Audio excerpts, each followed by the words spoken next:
Et c'est un réel plaisir de vous savoir nombreux pour vous informer. Madame, Messieurs, bienvenue dans le vrai journal. D'abord, cette nouvelle baisse de prix de vol domestique. Le ministre de l'économie, Jean-Marie Kalouba, lance un ultimatum de 3 jours aux compagnies d'aviation pour exécution de nouvelles grilles tarifaires. Le point avec Philippe Foufoupi. Dans une correspondance du secrétaire général à l'économie de ce mardi 1er août, il est accordé 3 jours aux opérateurs œuvrant dans le secteur du transport aérien, vol domestique, pour configurer le nouveau tarif dans leur système informatique en vue du respect de l'arrêté pris par le ministre Kalumba sur la baisse de prix de ces vols. Cela n'en sentirait un rétropédalage dimanche lors de la prise de cet arrêt. Le ministre de l'économie a précisé l'entrée en vigueur de cette décision de sa signature. Malheureusement, sur le terrain, le constat était autre chose. Les compagnies d'aviation continuaient à facturer comme d'habitude. Les opérateurs économiques continuent de dénoncer de façon unilatérale du ministre de l'économie de prendre cette décision sans tenir compte des réalités ni négociations au préalable. D'autre part, un autre son de cloche. Le ministre de l'économie dit avoir été en séance de travail avec ses compagnies aériennes d'ajouter qu'il n'a pas rabaissé, mais plutôt c'est le prix normal qu'exige le texte. Selon la loi, le ministre de l'économie a ses prérogatives de fixer les tarifs dans les secteurs des transports. Pour rappel, dimanche dernier, le ministre de l'économie Kalumba a pris un arrêté fixant le nouveau tarif des vols domestiques avec une réduction de 45%.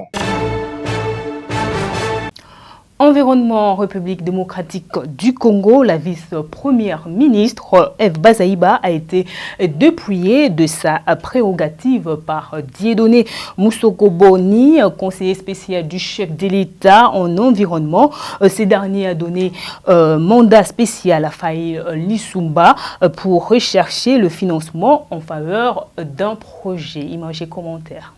Un proche du président de la République vient de lever un panne de voile sur l'existence d'un gouvernement parallèle à la Cité de l'Union africaine. Il s'agit de Dieudonné Moussokoboni, conseiller spécial de Félix Tshisekedi en charge de l'environnement. Il vient, dans une correspondance, de donner au nom du chef de l'État un mandat spécial à Messi Faye Lissumba, président directeur général, pour rechercher le financement en faveur des projets du développement durable et sociaux en République démocratique du Congo. Les conseillers spéciaux de Félix Tshisekedi usurpe ainsi les prérogatives dévolues à la vice-première ministre en charge de l'environnement, Eve Bazaïba. Il se permet de donner un mandat spécial à un consultant dans son cabinet alors que la vice-primature de l'environnement ne manque pas d'experts. Le Premier ministre devait saisir le directeur de cabinet du chef de l'État pour tirer cette affaire au clair, à l'instar de son prédécesseur sur le cas Lobo.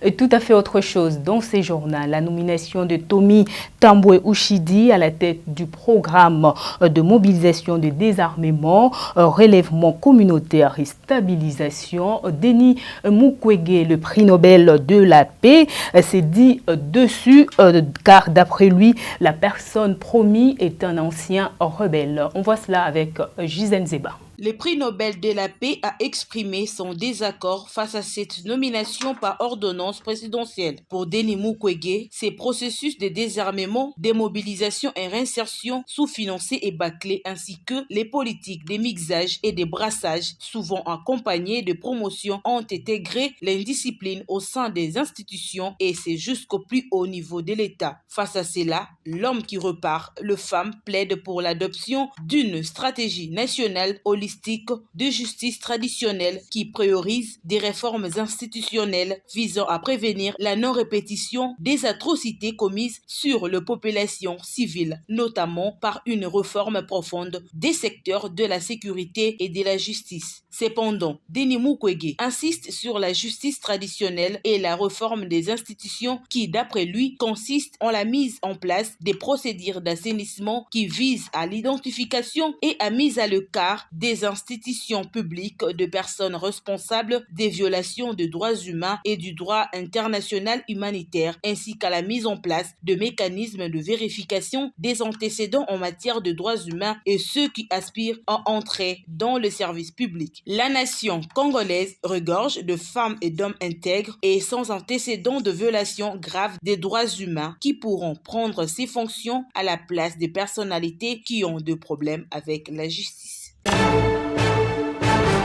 Parlons à présent de l'évaluation de l'état des sièges. Les deux gouverneurs militaires à Kinshasa pour audition par la Commission défense et sécurité de l'Assemblée nationale. Suivez.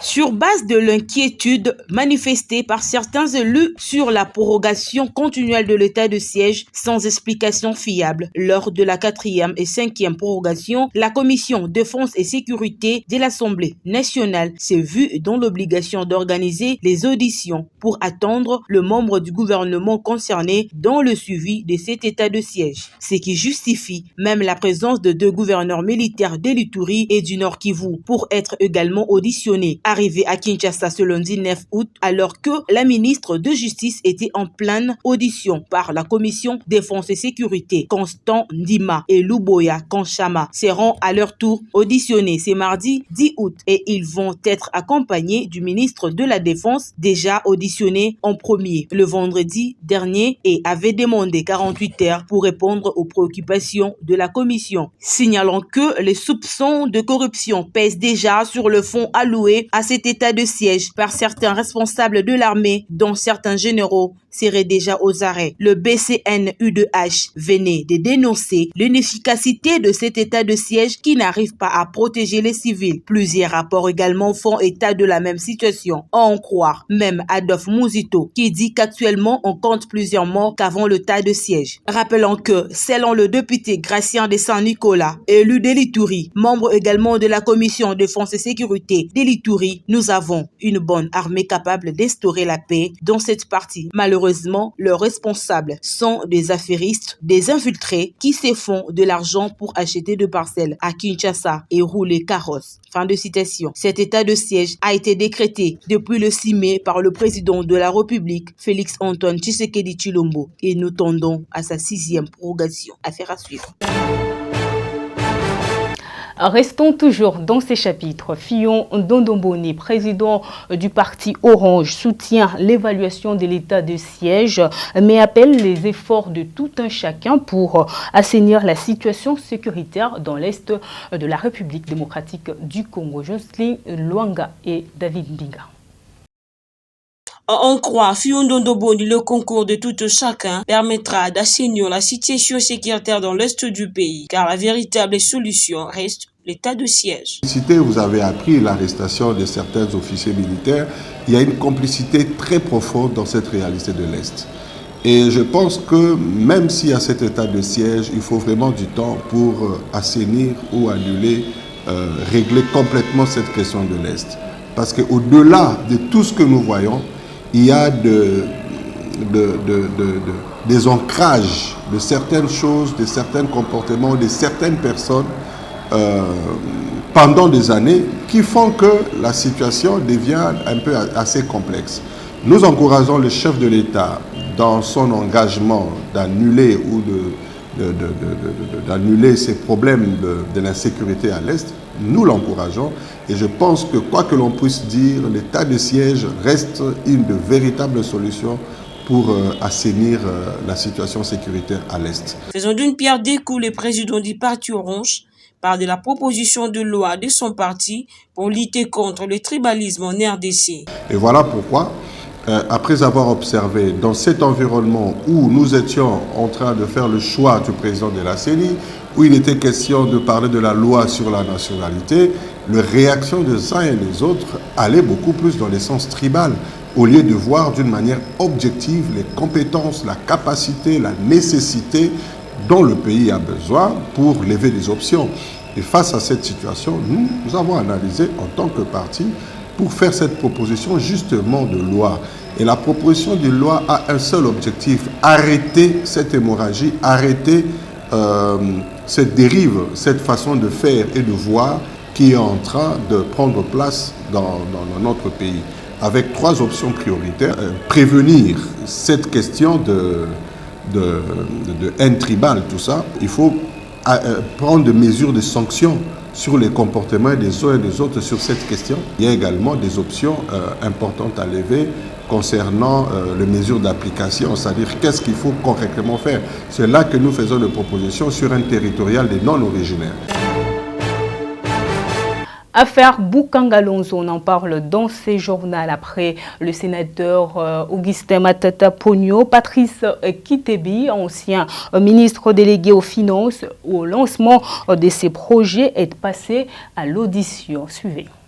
Au parquet général pour la Cour constitutionnelle, on assiste depuis lundi à une série d'auditions autour du projet du parc agro-industriel de Boukangalonzo qui n'a pas survécu au départ de la primature en décembre 2016 de son initiateur, l'ancien Premier ministre Augustin Matata Pogno Mapon. Si, lundi, le sénateur Matata Pogno s'est présenté aux locaux du parquet général pour la Cour constitutionnelle, on apprend que Patrice Kitebi, ancien ministre délégué aux Finances, au lancement de ses projets en 2014, a été entendu mardi par les inspecteurs judiciaires en charge de l'instruction de ce qui est désormais appelé affaire Boukangalonzo. Décidément, le parquet général près la Cour constitutionnelle qui fonde son instruction sur un rapport de l'inspection générale de finances, IGF en sigle, a décidé de se faire sa propre intelligence en auditionnant tous les ministres et experts qui ont été associés à ces projets. Après Matata, c'est Kitebi qui a donc subi son grand oral à l'invitation lui adressée par Donatien Mokola, premier avocat général pour la Cour constitutionnelle. Dans le reste de l'actualité, José Makila, président du conseil d'administration de la société commerciale de transport, est invité ce jeudi 19 août pour une séance de travail à l'inspection générale des finances qu'il a accusé de planifier son arrestation pour raisons politiques. Le point dans cet élément. Suivez. Après tant d'agitation, José Makila sera finalement confronté avec l'équipe de l'inspection générale de finances ce jeudi 19 août. Le président du conseil d'administration de la société commerciale de transport est invité pour une séance de travail à l'inspection générale de finances. Dans une sortie médiatique, José Makila a accusé l'inspecteur de finances de planifier son arrestation pour des raisons politiques. L'ancien ministre de transport a affirmé qu'il n'a jamais été confronté avec le service de l'UGF sur certains griefs mis à sa charge pour justifier sa suspension au poste du PCA de la SEPT. Signalons par ailleurs que José Makila, le directeur général de l'ex-ONATRA, Mabaya et Depem Dikenda sont également dans les collimateurs de l'UGF. Poursuivons ces journaux. Désignation du président de la Commission électorale nationale indépendante. Une frange de la société civile demande à l'Assemblée nationale de prendre acte de la volonté exprimée par la majorité des confessions religieuses. Suivez.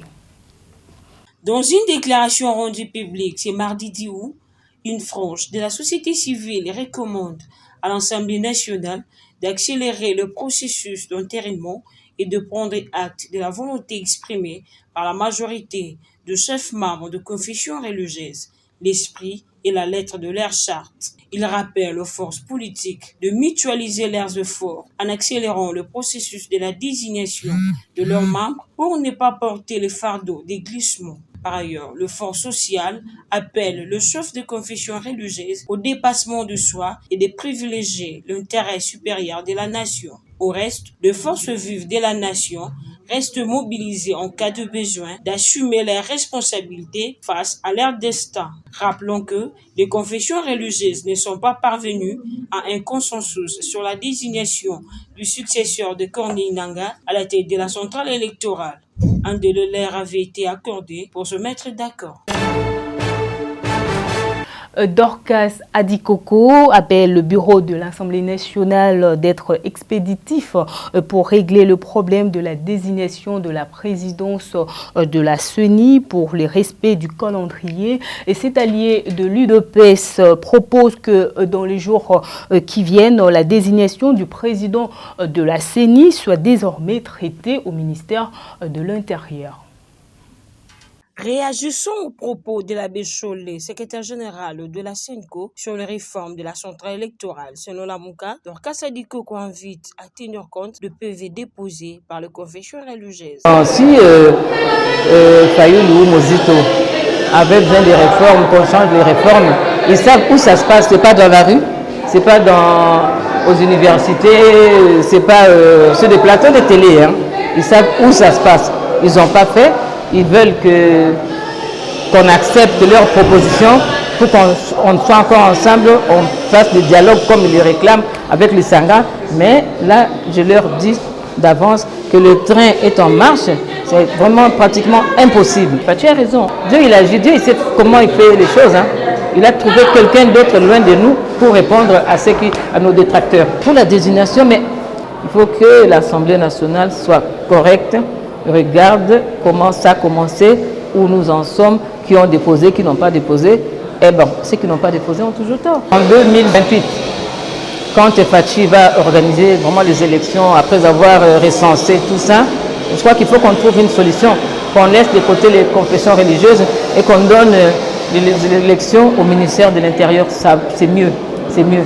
Parce qu'on a essayé avec les hommes de Dieu, vous avez vu ce qu'ils nous donnent. Hein. Concernant l'évaluation de l'état de siège dans la province de Nitori et du Nord Kivu, cet allié de l'UDPS parle de quelques avancées significatives. Contrairement à ce qui s'est passé avant, il y a l'accalmie, plus ou moins l'accalmie, on ne tue plus comme avant, quoique, mais je pense que l'état de siège là, c'est une chose très importante, très bien.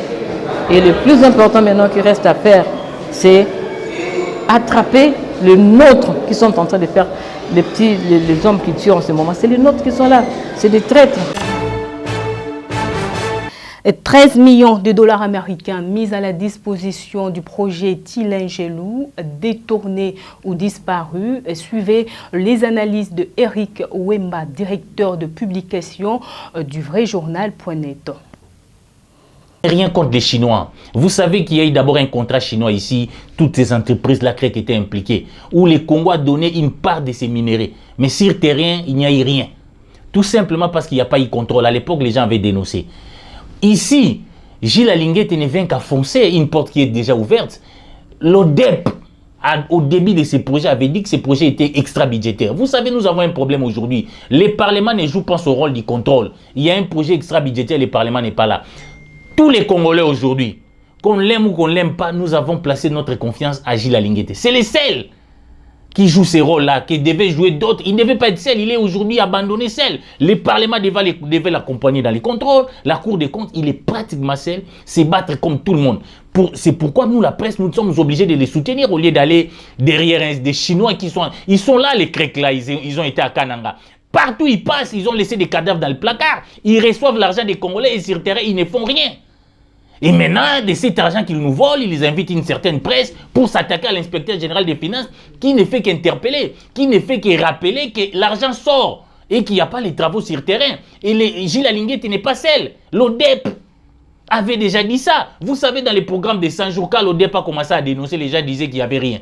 Mais après, vous avez vu des scandales. Je suis sûr et certain que si Gilles Alinguet était là, tous les scandales qu'on a connus avec les programmes de 100 jours, on n'aurait pas connu. Parce que c'est les seuls maintenant qui tirent la sonnette d'alarme. Parce que les Congolais veulent faire la compromission avec la bêtise quand il y a l'argent. Ils sont prêts à sacrifier les intérêts de leur pays. Gilles Alinguet te kangela biso batu wana, ba chinois wana. Kanga bango, toroye bate marambati les jours. On doit arrêter d'abord pour voir clair. Les parlements, suivez ces dossiers.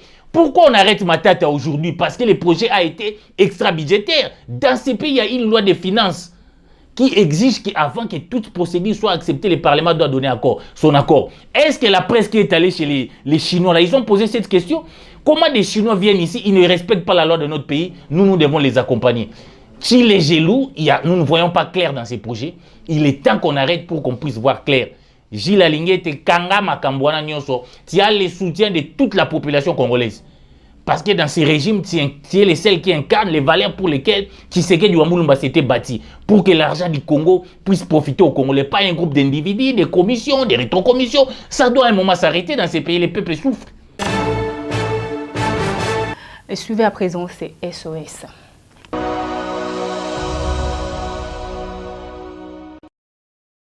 Bonjour. Oui, bonjour Ndeko Peter. Comment on dit Ndeko? Comment nanga Crispin Kababa Mangala. Oui, comment on dit Kamui? Naye comment Ndeko Peter, je pense que tu vas sur le téléphone. J'ai le bossou d'abord dans personnes merci parce que vous êtes un peu gentil. Pour répondre à un moment, il y a pas au basundula qui est dans l'hôpital. Dès lors on a écouté l'accident, il y a une salle qui est récurrent depuis 2019. Normalement, il y a le 25 octobre, il y a 2019, il y a un accident récurrent.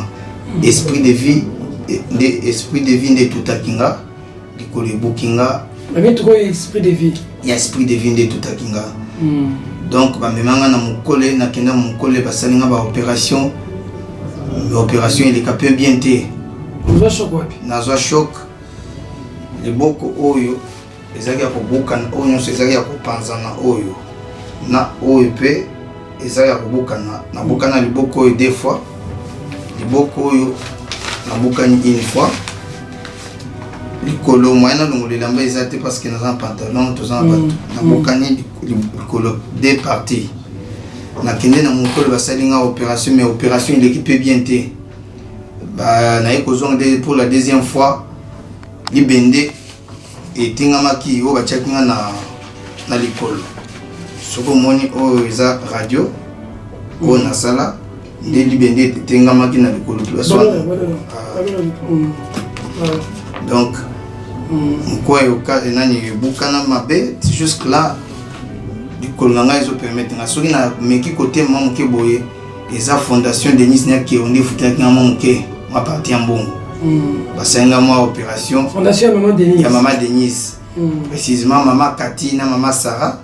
Des basunga peu makasi pour passer à mon opération mais ça ne suffit pas parce que nous avons un problème moko ya makasi le col la facture oyo les facture puis ça mis dans mon collègue et ça y a $1130 pour un problème ya opération n'ablation matérielle ablation exact pour bimisa ba matériel na kati ya likolo na kati ya liboko na problème ya opération ya liboko oyo oyo eza facture na bimaki na mukole na facture na nyongo ya 1 million oya opération ya liboso 1,500,000 quelque chose oyo eza facture ya liboso babimisanga na signé na lettre d'engagement pour na honorer yango alors oyo ezali ba photo ya radio asalaki na Sigo kana Bombao oyo basenga opération soko moni awa okumana libende ndenge eza kotunga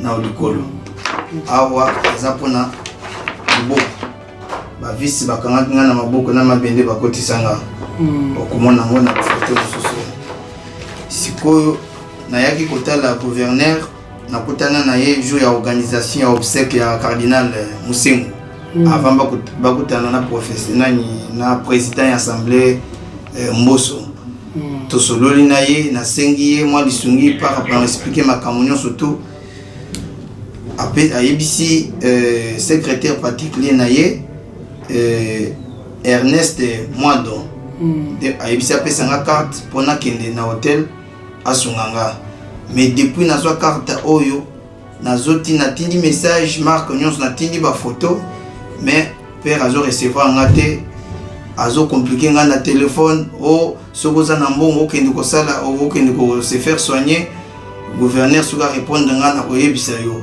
nazo senga ye moko gouverneur à travers yo pour à collaborer na yo au moins moyen nini okosunganga parce que naza un problème mbongo basengi eza ebele naza makokite de na bukani mwasi nanga boti azana mwana bébé babengani nga na ndako ya ba locataire na place banda kufutela naza na situation moko très compliquée ezala kolia ezala makambo ya santé eza vraiment compliqué ndina singa à travers de Peter message au eleka et pas gouverneur ce qui est no gouverneur a kodingate na singa na nani président ya parti politique nanga Moïse Katumbi place nyonso azali ata leloko vraiment ata ye moko akosunga na moke akoza nango à travers ndeko Peter amona moyen mpe ya intervenir parce que moko nanga eza vraiment na ba problème.